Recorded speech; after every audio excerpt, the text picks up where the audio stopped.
আসসালামু আলাইকুম। সবাইকে স্বাগত জানাচ্ছি বিডি নিউজে। আপনাদের সাথে আছি আমি তানজিলা হক।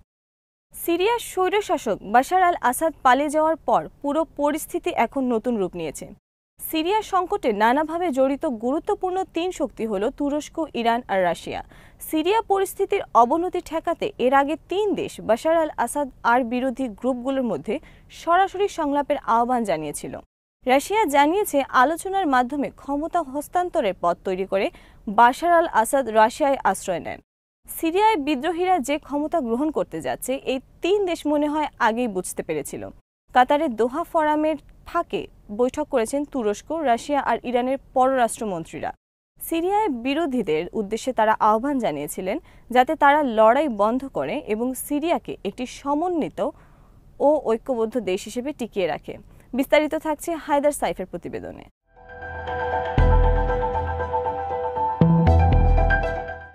বাশার আল আসাদের দেশ ত্যাগের আগে কিছু সংবাদ মাধ্যম বলেছে, সিরিয়ার বিদ্রোহীদের দ্রুত অগ্রগতির কারণে রাশিয়ার অনেক কূটনীতিক দামেস্ক ছেড়ে চলে যান। রাশিয়ার পররাষ্ট্রমন্ত্রী সের্গেই ল্যাভরভ বলেন, সন্ত্রাসীদের প্রতিরোধ করার জন্য তারা সম্ভাব্য সবকিছুই করছেন, যদিও এই গোষ্ঠীগুলো নিজেদেরকে সন্ত্রাসী মানতে রাজি নয়।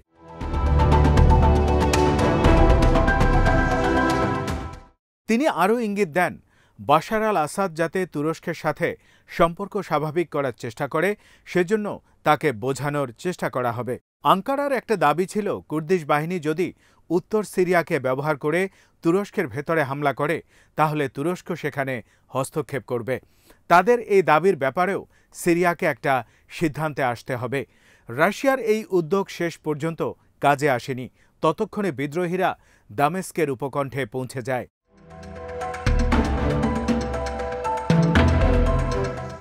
চলতি বছরের শুরুর দিকে তুরস্কের সাথে কথা বলতে অস্বীকার করেন আসাদ। সিরিয়ার ভেতরে তুরস্কের সেনা থাকলে তিনি কথা বলবেন না বলে জানান। আসাদের ওই প্রত্যাখ্যানের জবাবেই তুরস্কের প্রেসিডেন্ট রিসেপ তাইপ এরদোয়ান গত মাসে হায়াত তাহরির আল শাম বা HTSকে আলেপ্পোতে হামলা চালানোর সবুজ সংকেত দেন।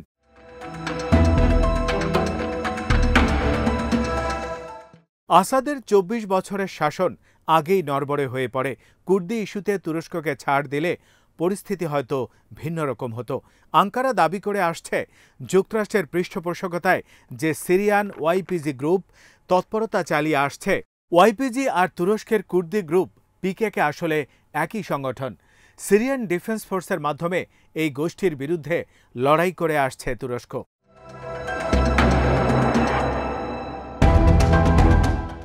আসাদের জন্য এমন প্রতিশ্রুতি পাওয়ার কোনো উপায় ছিল না তুরস্ক HTS গ্রুপকে নিয়ন্ত্রণ করতে পারবে অথবা তুরস্ক আদেশ দিলেই তারা আগ্রাসী অভিযান বন্ধ করবে। এবারের হামলা এতটাই কার্যকর ছিল যে HTSও শুরুতে ধারণা করেনি। HTC অনেকটা ঝড়ের গতিতে কয়েকটি শহর দখল করে বাশার আল আসাদের পতনকে দ্রুত করে তোলে।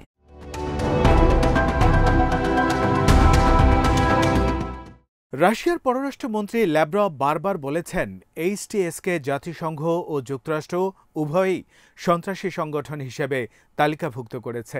এককালের আল কায়দার অংশ এই সংগঠনটি নিজেদেরকে অনেক বদলেছে বলে দাবি করেছে। তাদের এই দাবির সত্যতা নিয়ে প্রশ্ন তুলে ল্যাভরভ বলেন, বৃক্ষের পরিচয় তার ফলেই পাওয়া যায়।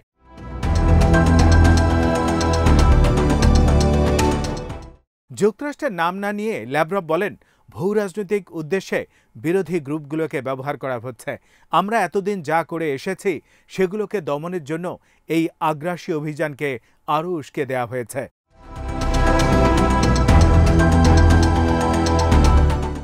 তিনি আরও বলেন, বিরোধীরা দায়িত্বশীল হলে এবং দেশ নিয়ে তাদের উদ্বেগ থাকলে তারা সবকিছু এভাবে উল্টে দেওয়ার চেষ্টা করত না।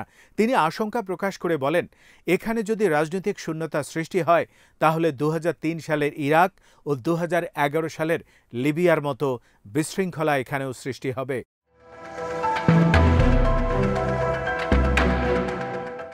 লড়াইয়ের পরিণতি কি হবে সেটা বলার উপায় নেই, এমন মন্তব্য করে ল্যাভরভ বলেন, সন্ত্রাসীদের হামলা ঠেকানোর জন্য রাশিয়া সিরিয়ান সেনাবাহিনীকে বিমান শক্তি দিয়ে সাহায্য করছে।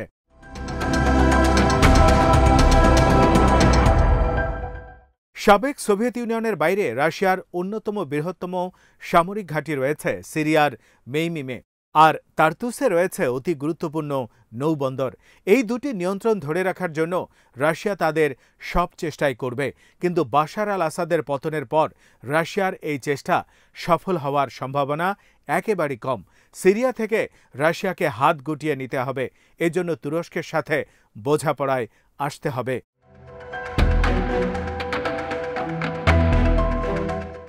বিদ্রোহীদের হামলার গতি নিয়ে মার্কিন প্রশাসনও ছিল উদ্বিগ্ন।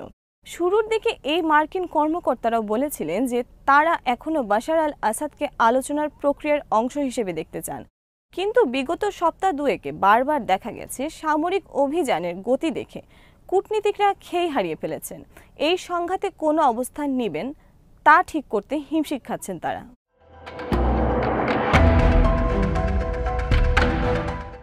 দামেস্কের পতনের আগে দোহা ফোরামে সিরিয়ার সিভিল সোসাইটির যারা উপস্থিত ছিলেন তারা দাবি করছেন যাতে সিরিয়ার পট পরিবর্তনের প্রক্রিয়ায় তাদেরকে অন্তর্ভুক্ত করা হয়।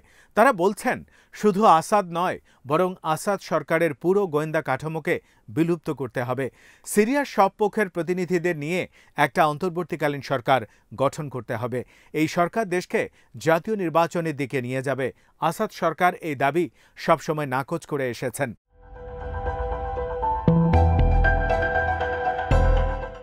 তুরস্ক, রাশিয়া আর ইরান 2017 সালে আস্তানা প্রসেসের মাধ্যমে সিরিয়ায় শান্তি আলোচনা এগিয়ে নিয়েছিলেন। তখন 21 দফা বৈঠকের পরও রাজনৈতিক অচলাবস্থার নিরসন হয়নি, বরং দেশটি তখন বিভিন্ন অংশে ভাগ হয়ে যায় এবং বিভিন্ন গ্রুপ ও বিভিন্ন অংশের নিয়ন্ত্রণ নেয়।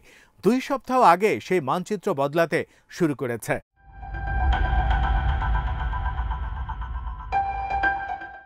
দোহাতে যে ত্রিপক্ষীয় বৈঠক হয়েছে সেখান থেকে কেউই খুব বেশি আশা করেনি, কারণ তুরস্ক স্পষ্ট করে বলেছে সিরিয়ার বিদ্রোহী ইসলামপন্থী ও তুরস্কপন্থী গ্রুপগুলো মিলে রাজধানী দামেস্কের দিকে যে মার্চ করেছে সেটা দেখে তারা খুশি, কিন্তু ইরান আর রাশিয়া এইচটিএসকে সন্ত্রাসী সংগঠন মনে করে।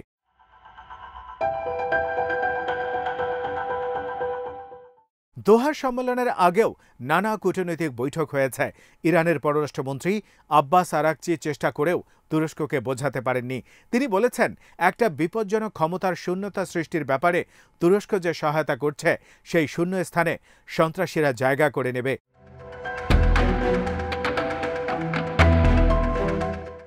এইচটিএস এর অভিযানের পেছনে ইসরায়েল ও যুক্তরাষ্ট্রের হাত থাকতে পারে বলেও মনে করে ইরান। তারা বলছে ইরান সিরিয়ার ভেতর দিয়ে লেবাননকে যে অস্ত্র সরঞ্জাম সরবরাহ করে এই সংঘাতকে ব্যবহার করে সেটা বন্ধ করার চেষ্টা করছে ইসরায়েল।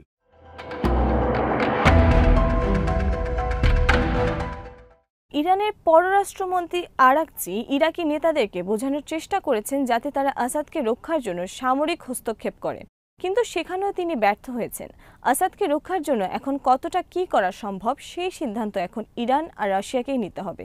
আরাকচি বলেছেন কোনো সন্ত্রাসী গ্রুপের মধ্যে পার্থক্য করার কিছু নেই, ভালো সন্ত্রাসী আর খারাপ সন্ত্রাসী বলতে কিছু নেই।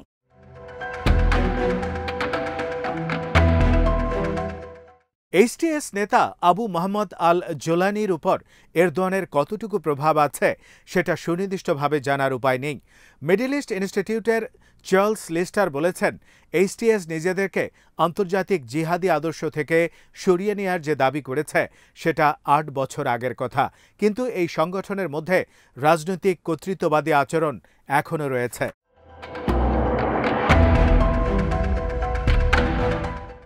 হোমসের পতনের মাধ্যমে আসাদের ভাগ্য নির্ধারিত হয়ে যায়। এর মাধ্যমে উপকূলীয় অঞ্চল থেকে বিচ্ছিন্ন হয়ে যায় দামেস্ক। আসাদের আলাউই কেন্দ্রীয় ভূমির অবস্থান এই অঞ্চলে। রাশিয়া, ইরান বা হিজবুল্লাহ কারোরই উপস্থিতি হোমসে জোরালো ছিল না।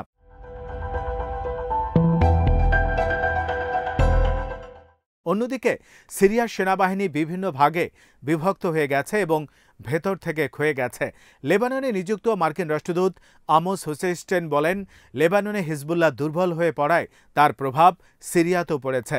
আসাদ ও ইরানের পরাজয়ের পেছনে এটা অন্যতম কারণ হিসেবে কাজ করছে।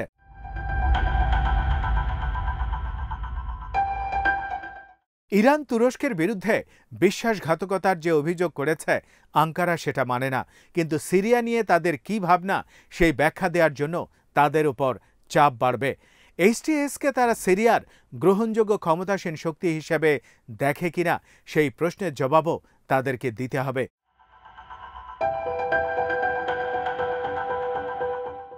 তুরস্কের প্রক্সি বাহিনী সিরিয়ান ডিফেন্স ফোর্সেস পুরো সিরিয়া শাসনের স্বপ্ন দেখবে না। আঙ্কারা চায় সিরিয়ায় রাজনৈতিক স্থিতিশীলতা ফিরে আসুক, কারণ তুরস্কে যে ৩ মিলিয়ন সিরীয় শরণার্থী রয়েছে, আসাদ সরকারের পতন না হলে তারা নিজেদের ঘরে ফিরতে চাইবে না।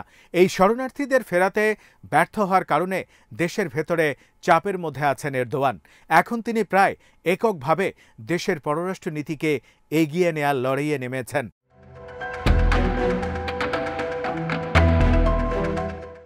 আজ এখানেই শেষ করছি। সবাই ভালো থাকুন, সুস্থ থাকুন আর দেখতে থাকুন বিডি ভিউজ। চ্যানেলটি ভালো লাগলে সাবস্ক্রাইব করুন, সংযুক্ত থাকুন আমাদের ফেসবুক পেজে। আল্লাহ হাফেজ।